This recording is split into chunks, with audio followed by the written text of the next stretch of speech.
In the 1990s, Dodge did something unthinkable. While most manufacturers were chasing fuel efficiency and real-world practicality, they decided to build an 8-litre, 10-cylinder Leviathan with no traction control, no airbags, not even real windows. This was the Dodge Viper, and the 1996 RT10 you're looking at here captures it in its purest form. And here it is, the Dodge Viper, with, you notice, old Carroll Shelby still riding shotgun there. What do you think? The Viper was conceived as a spiritual successor to the Shelby Cobra. Bob Lutz, Chrysler's president at the time, owned a Cobra replica and wanted something similar in the Dodge lineup.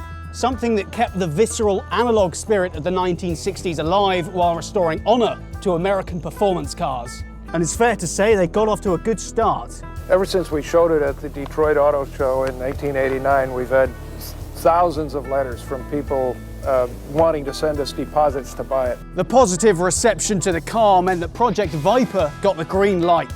The brief? Make it powerful and make it quick. Quick both in terms of performance and build time. Team Viper was given just 36 months to get it done, and by keeping the team small and operating under the radar of the broader Chrysler Corporation, they succeeded. One of the challenges they had to overcome was finding an appropriate engine. Fortunately for Chrysler, they had recently acquired Lamborghini, and so powertrain engineer Dick Winkles turned to the Italians for help. He collaborated with Gianpaolo Dallara and others in Modena to recast a prototype iron block in aluminium. The resulting 8-litre V10 produced 400 horsepower and 465 pounds-feet of torque.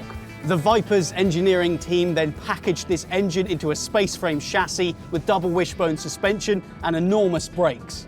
As for driver aids, there weren't any. But let's not forget that America in the 90s was wild. Mike Tyson was in the ring, Tupac and Biggie were dropping bars, and John McClane was fighting the bad guys on the silver screen.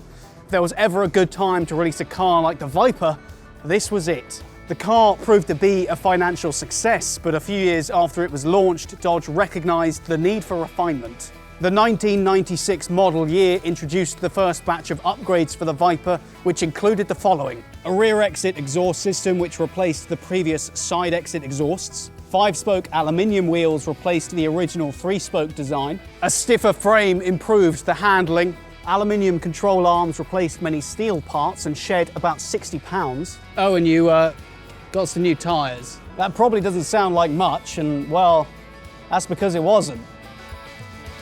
Only 721 RT10s were built in 1996, making it one of the rarest years, and Dodge offered some interesting colorways. There's the ketchup and mustard spec, the Carroll Shelby edition spec, and my particular favorite, the blue with the white stripes, commonly seen on the GTS cars. But it wasn't just the paint jobs that were contributing to sales. The Viper had become a cultural phenomenon before it even hit the roads, winning the hearts and minds of the nation when Carroll Shelby used one as an official pace car for the 1991 Indy 500. This would foreshadow the Viper's own success on the racetrack, which included wins at Le Mans and Daytona, which then filtered through to video games like Need for Speed and Gran Turismo.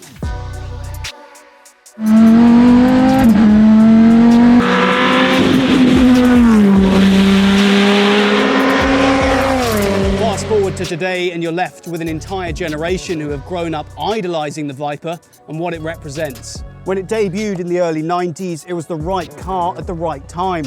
Sports cars and supercars were becoming increasingly complicated and driver assisted, and the Viper ignored all of that and went in the opposite direction. It was a halo car that helped save Chrysler's image and gave the world one of the most outrageous American sports cars ever made. Thank you so much for watching this video. If you enjoyed it, please hit that like and subscribe button and leave a comment down below. This car is currently for sale with Duke of London and available to view on Custodian, so make sure to check it out, and make sure to check out Custodian as well for your car-related needs, whether that's insurance, you're looking to buy a new car, or you're just looking to manage the ownership of your current cars. I'll leave all the links down below in the description. Thank you very much for watching, and I'll see you in the next one.